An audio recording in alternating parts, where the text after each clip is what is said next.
So as I was, putting together a message this week, today we're going to talk about what it means to be a wholehearted follower of Jesus in the area of service. But I just want to pause and bracket that for 1 second. We'll get to that in just a minute.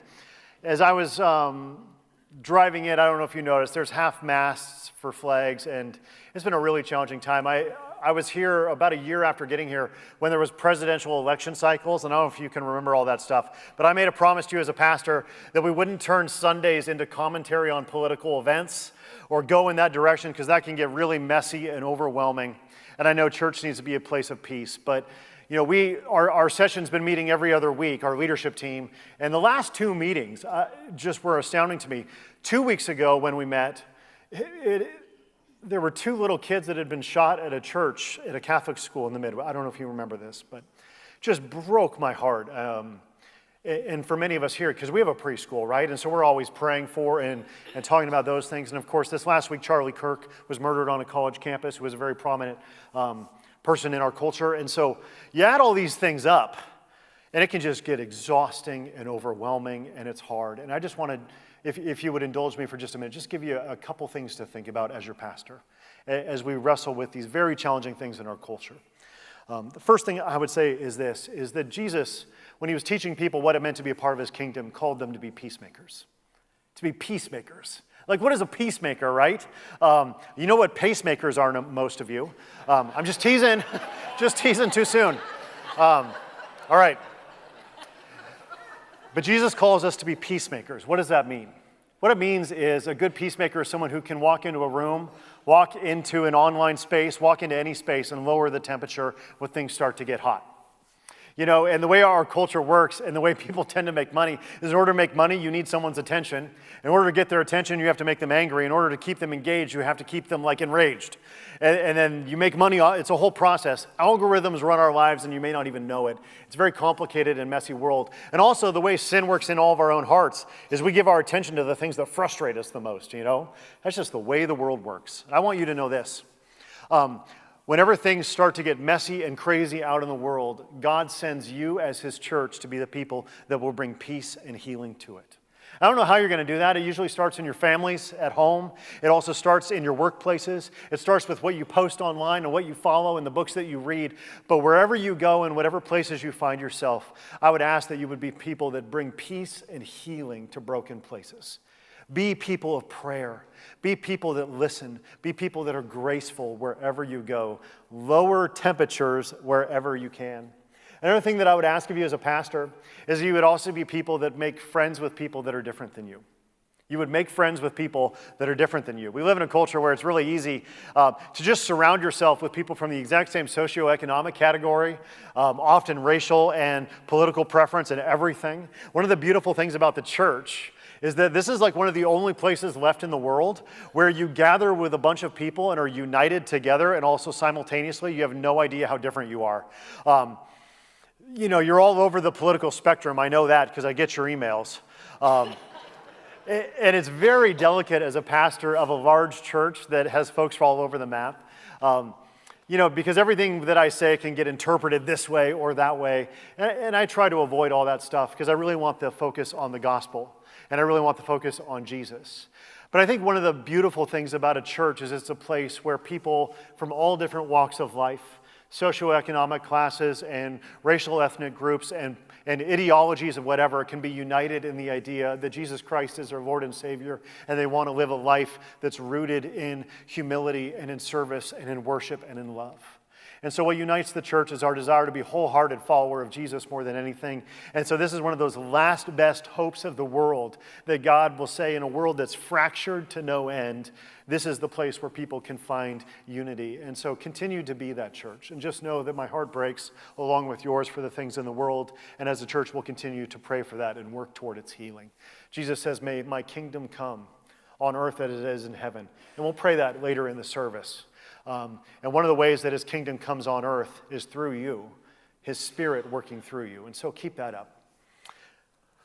We could do that all day, but just know my hearts are with you. Today we're going to talk about what it means to be a wholehearted follower of Jesus in the area of service. And so our mission statement here at Liberty is to make wholehearted followers of Jesus. Can you all say the word wholehearted?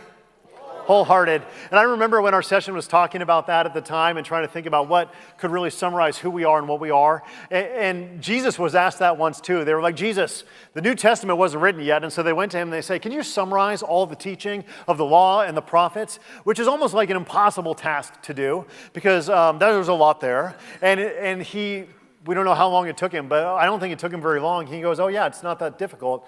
Love the Lord with all your heart, and with all your soul, and with all your strength, and with all your mind. And love your neighbor as yourself. But like this idea of loving him with all your heart, that's a big deal. When Jesus wanted to summarize the whole main point of what the scriptures teach, he talked about your heart, and he talked about all of it. And he talked about giving it away. And so that's who Jesus is and what he cares about.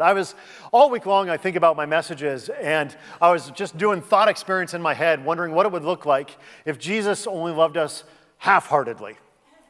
If Jesus only loved us with half a heart, what would that look like? Well, if I loved someone with half my heart, here's what I know wouldn't happen. I probably wouldn't die for them. If I knew someone was in trouble and I only loved them with half my heart, I might send a few bucks.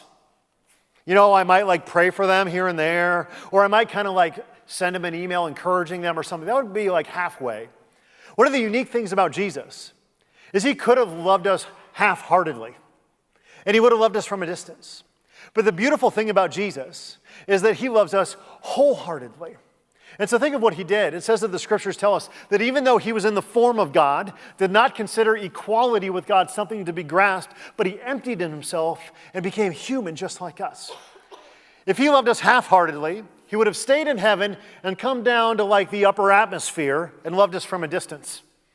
But Jesus loved us with all of his heart because he left heaven and came all the way down to where we were in a manger, just like you and I, and knows what it's like to suffer and to struggle because he wasn't willing to live or leave any gap between where he was and where we were because he loved us with his whole heart, and there was no distance that he wouldn't cover. When I was becoming a Christian for the first time, one of the things that made a big difference to me was this idea that Jesus gave everything for me. I gave my life, it was through Young Life. I don't know if you know what that is, but I was one of those kids that didn't really grow up in church. My parents made me come on Christmas and Easter, and I didn't like it very much. And then when I did have to come, it just wasn't for me. But there was this outside church group that kind of invited me to be a part of it. And that was how I came to meet Jesus. And I've told that story before, and I'll probably tell it again in the future. But I met Jesus, and what started to happen in my life when I met him was he started to undo something in my heart that I had always struggled with, which was selfishness and pride. I know I'm the only one, but I'll just tell you my story. Everyone has their own thing, but that was my thing. And when I know, all teenagers are selfish, I was in the 0.1% of that, trust me. And so my whole life as I was growing up was how can I get into the best schools and have the best resumes and all that kind of stuff. They hadn't invented LinkedIn, but I was made for it. You know what I mean? I was made for making myself look as good as I could and have all the letters on my Letterman jacket and president of everything. That was kind of my world. When I came to Jesus and I started to meet him and experience unconditional love and grace in my heart for the first time, what started to happen more than anything in my life is I started to unravel the selfishness that happened in my heart. This was just my story. Everyone has a different one. But what started to happen for me was I got back from this camp where I met Jesus, and the very first thing that happened to me is I started to care a little, it was very gradual at first, trust me. I started to care just a little less about myself and a little bit more about other people. A little bit more.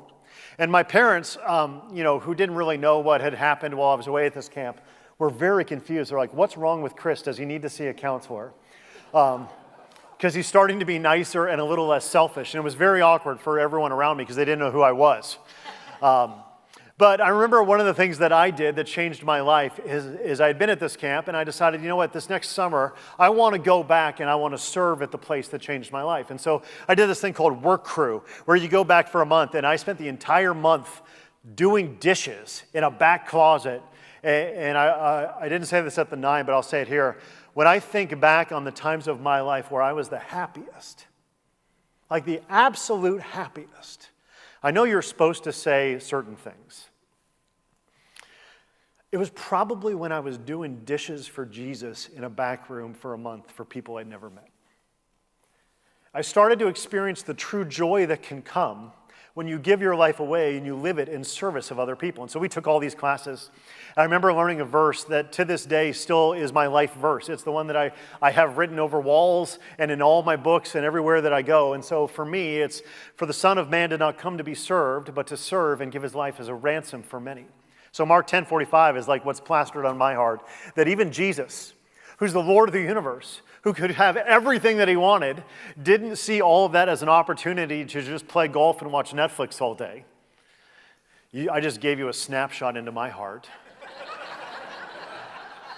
But instead, God says, Chris, for even I, when I was with you, didn't ask everyone else to serve me, but I got down on my hands and feet and I washed theirs.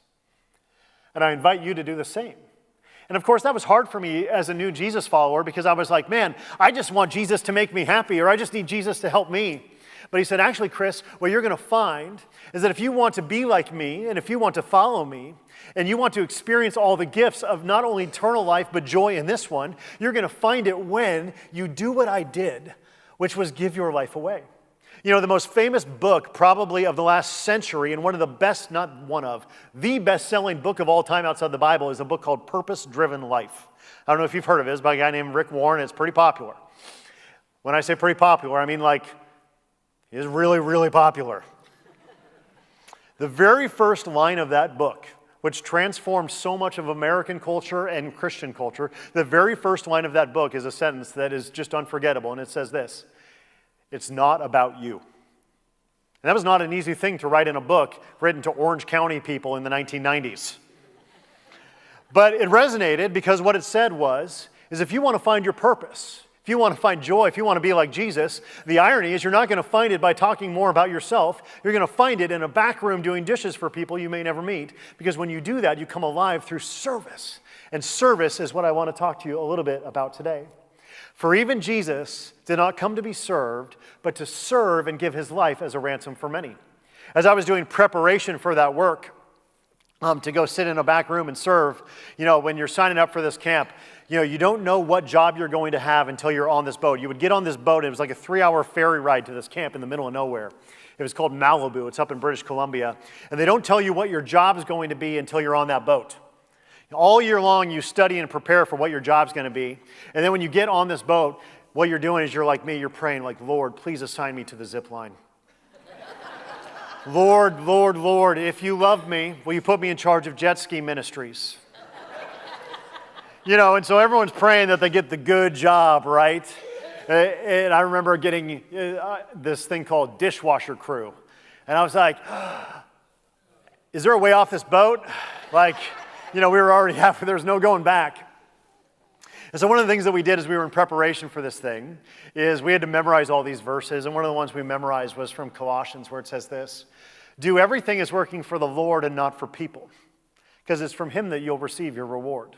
In other words, as you serve, what you do is you have your eyes on Jesus the whole time and not on other people. And what I've come to see is whether it's serving my own kids or my spouse, or whether it's serving in a church or serving in places outside the church, I've come to see that one of the best ways that I can become a wholehearted follower of Jesus and have a relationship with him is by letting go of myself and giving myself away to other people. And when I give it to other people, I meet Jesus, I see him, and I feel close to him. That's one of the greatest privileges of what it means to be a Jesus follower.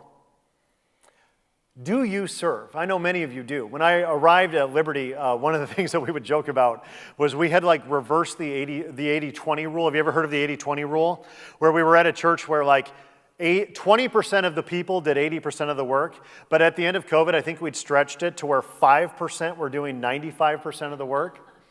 And part of that was just because, you know, we'd lost all of our processes and COVID was messy and all that. But one of God's visions for the church is that every single one of us knows what our purpose is here, knows what God's calling us to do, and that we have an opportunity to live out our faith and service to one another through the exercise of our spiritual gifts. Jenny talked about that for a minute.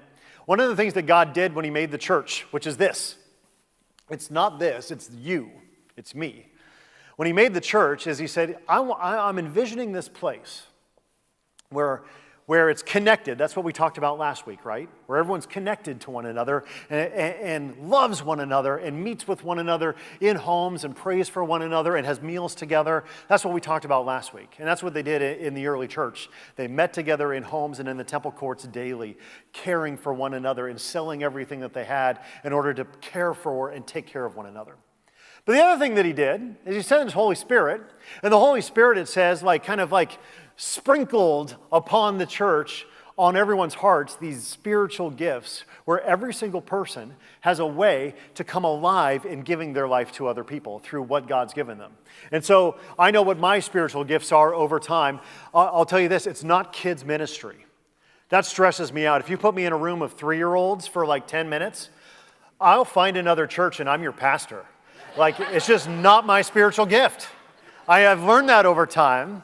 But if someone says, hey, Chris, I need you to help provide vision for something, or I need you to help guide something, that's where God placed me. And so what I realized over time was one of my spiritual gifts was teaching and preaching. And I would have had no idea over time, but that's where God uses me the best. And so that's how I serve the church in that capacity. And in some others, I'm the plumber when necessary, but I've learned there's people with spiritual gifts for that. And we're going to talk about that in just a little minute. Do you know what your spiritual gift is?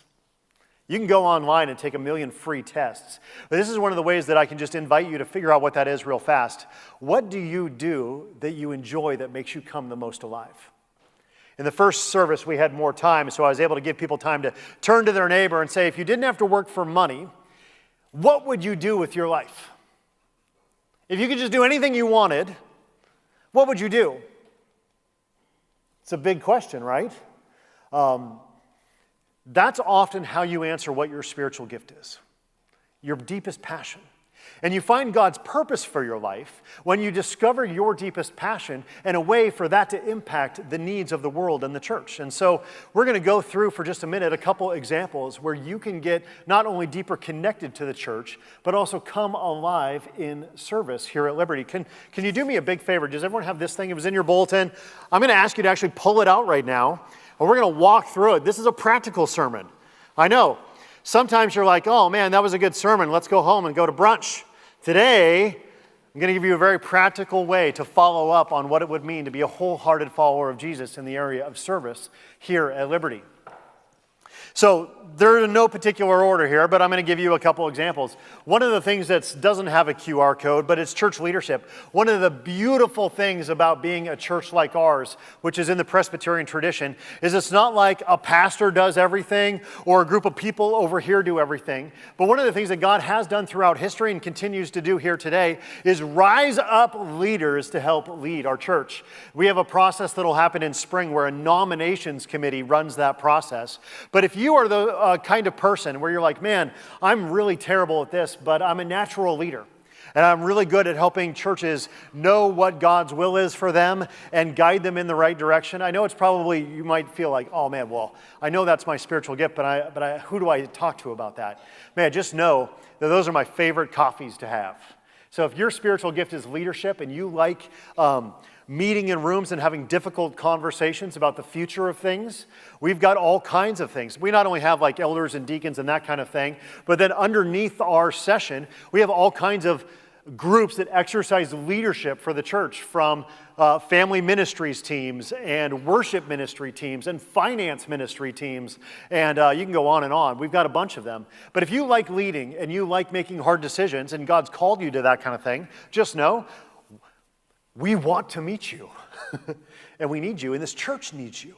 So if God's given you that talent and that gift, in fact, I know someone that I met with just recently who came to me and said, hey, I don't really see what to do here, but in my last church, I was a leader in these areas. Well, that's a fun coffee to have, and we connect you to leadership, and we move that process forward. It's often slower than we want, but it moves, and that's beautiful. The next one on here is the kids ministry crew. Like I mentioned, this is not my spiritual gift, but I am thankful to God that right now there are people who have that gift with my daughter and son downstairs right now. And we need you. If God has given you the gift of being able to serve kids, that is a great way to step up and serve. If you're new to the faith, or you're like, man, I don't really know much about the Bible, or I'm not really sure where I would get plugged in, I would encourage you that the fastest and best way to grow in your faith as someone that doesn't know anything about the faith is figure out how to teach a second grader. I'm serious. I've met people at this church that served in kids ministries for many years who when they walked into it were the backup of backup teachers because they didn't know what to do. And every single week, they would get as much out of teaching second graders as they would being in church on Sunday morning listening to sermons for like decades. Because they actually had to own it. And they actually had to figure it out. And what's so cool about our kids is they ask the questions that you and I have deep in our hearts too. So it forces you to wrestle with things. And so, and you're not alone. Like Jenny and Dawn, who are two of our main staff leaders for family ministries, they love teaching. We give you a curriculum. It's not like you're on your own. But if you are able to serve in that area, just know that we need you. And I'm not going to lie, we need you practically. Like we have rules, like that we're supposed to have multiple people background checked in every room. And so we can't just kind of like, I always joke, sometimes I feel like we just like throw Jenny under the bus. We're like, here, take 100 kids. We'll see you in half an hour. Good luck. Just teasing, not really. It only works when we as a church step up to serve. And so for those that feel like this could be their thing or might be their thing, this is a great way to step in to serve in a new way. The other one there is youth ministry. So sometimes we call it Next Gen Ministries here at the church. Last night, my daughter had a sleepover this past week. It was her birthday. She turned 10, and we had 11, 12 girls, I lost track, spend the night at our house. We are still recovering. She took a 4-hour nap in the middle of the afternoon to recover, and so last night she came down at like 11 o'clock, couldn't sleep. So it was fun. So I took my daughter on a late night sheets run. It was her first time. And I'm like, welcome to college, it's coming. But there's nothing more intimidating than showing up to Sheetz at 11 o'clock because here's what you'll find. There are like 50 teenagers there in the parking lot. I don't know if you've seen this before, but that's how it is. And immediately my daughter had the instinct that I had, which is, are we safe here? Being around a bunch of 16-year-olds is terrifying. But here's what you find when you sign up to serve with Pastor Kelsey and others in our Next Generation Ministries, is that when you step in to hang out with junior hires, it almost like brings you back to junior high and all the insecurities that you and I had when we were in those days. And it's very awkward and terrifying at first. But here's what you find, is that the second you get past like the 2 minutes and you just ask a kid who's 14, so what do you like to do? It turns out all they need is an adult who shows up for them. Literally, the bar is not hard. You don't even have to love it that much. But if you just show up to a room with teenagers consistently, you will change their lives and eternities probably forever. I remember this man that I met, and he was at a church that I served, and he was one of those guys who was like in the C-suite of one of those companies that you see traded in the NASDAQ. He was one of those kinds of guys that, very busy. Very important. I mean, doing incredible things all throughout the world. And what amazed me the most about him wasn't what he did for a living. It was that every single Wednesday night, without fail, the most important thing on his calendar was leading a small group of 14 and 15-year-old boys. So even though he ran departments of thousands, the most important thing in his life was actually showing up for a bunch of kids every single week at our church and leading them. A small group is just a place where he could build trust with them and get them to talk about what they're struggling with and what's going on in their life and pray for them. I remember when the pandemic hit and they couldn't meet in person, him and I talked because he was struggling to no end because he missed his kids. And here's this guy that's so important. His business is taking up everything. And his heart was broken because he just missed those guys. And so what he did actually in those days, where every single night for throughout the pandemic at 10 o'clock p.m., he would get online and play this video game with them. And he had to buy the video game system and learn how to play, and they would destroy him every night. He would spawn, and then they would shoot and kill him with a headshot in 3 seconds because he had no clue what he was doing. But you know what he did? He showed up for these kids every week and changed their lives. So if you want to make a difference and come alive in service, one of the best things that you can do, whether you are some guy that knows nothing about kids or that's your passion, is just consider volunteering in Next Gen Ministries, even though it's scary and intimidating. I don't know if you've noticed, Pastor Kelsey is going to have a baby soon. I never guess. If you're 9.5 months pregnant and you don't mention you're pregnant, I will never say anything. I've learned the hard way. But I can tell you, because she told me, we're entering into a season here in fall where she's stepping away, and we actually need volunteers who are willing to show up for our kids. So if you want to come alive in service in that area, you can scan that QR code and get connected there. The next one's Care Crew. Our care team is amazing, and so they show up at Willowbrook. So we have folks that actually go to Willowbrook sometimes on Communion Sunday and offer communion there. And we'll make sure that the live feed is working in our care facilities nearby so that they can stay connected to our church. Some of these folks make prayer shawls and write cards to people so that they can feel connected to our church. So if you're one of those people that like maybe praying with people, or you're just a caring person, there's a care crew, and we need your help in order to help our church feel loved on and cared for. The next one is our welcome crew. If you're thinking to yourself right now, man, kids, no. Youth, no. Care crew, not really my thing. Welcome crew is a good, safe starting step. So our welcome crew, these are the folks who on the way in, and I loved seeing a couple elementary school kids even doing it this morning. That's how easy it is. They were passing out bulletins to people that walked in this morning. So our care crew are often the welcome crew. These are the folks who go online onto our app and they just pick a slot. And what they do is they will just pick a time and a place, and it doesn't have to be every week, and it doesn't even have to be every month. But if like once every other month or so, you just picked a service and showed up half hour early in order to pass out bulletins or to help make coffee. By scanning this QR code, what will happen is you'll get connected to our leaders there, and then you can actually come alive in your faith through just welcoming people.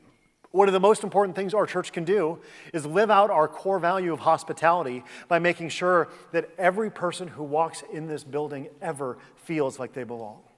So the care crew is really important for that. And if you've never done it before, one of the things that you'll enjoy is it's really fun to just see and welcome other people to church. It's that transformation thing where when you start coming here, it's all about you getting welcomed. And the longer you're here, you see it as your greatest privilege to welcome others. And so that's our welcome ministry crew. But there's 3 more on the back I'll lift up. There's the worship crew. Just so you know, we do have tryouts for singers. So if you want to be a singer here, there's a process. But we need help in the worship area all the time. For example, a couple. Right now, we've got Bob back there on the slides. And so, he's like, man, I can't sing, but I can hit the same button 50 times.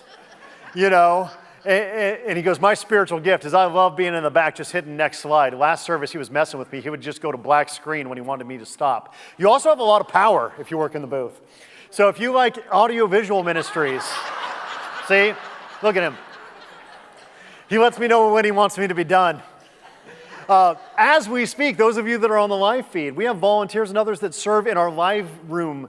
So it's actually hidden in the back. They have to be in a separate space so they're not confused by the sound mix in this room. But those folks actually have mixers and headsets and cameras and all that stuff. So they're the ones that control the live feed, because every single weekend we have sometimes hundreds of people connected watching our service that can't be here. And so that's an important ministry. We also have our choir serving our church in the area of singing and playing instruments. We need you. We want you. If you have those passions, we would love for you to be a part of our worship ministries. There's the admin crew too. Every single day when I come into the offices, just know one of the greatest parts of my week is getting to meet the people that are serving there at our reception area or in other parts of the church. And so if you're like, man, I don't really want to be with kids, those days are gone. I tried VBS one time and it almost killed me. I've met folks that say that, but you know what I like doing? I like sitting at a desk, answering some calls and folding bulletins and handling some administrative tasks around the church. If that's you, if you like making phone calls or doing things like that, we really need your help and support, and we know that you'll enjoy it the most when you do it.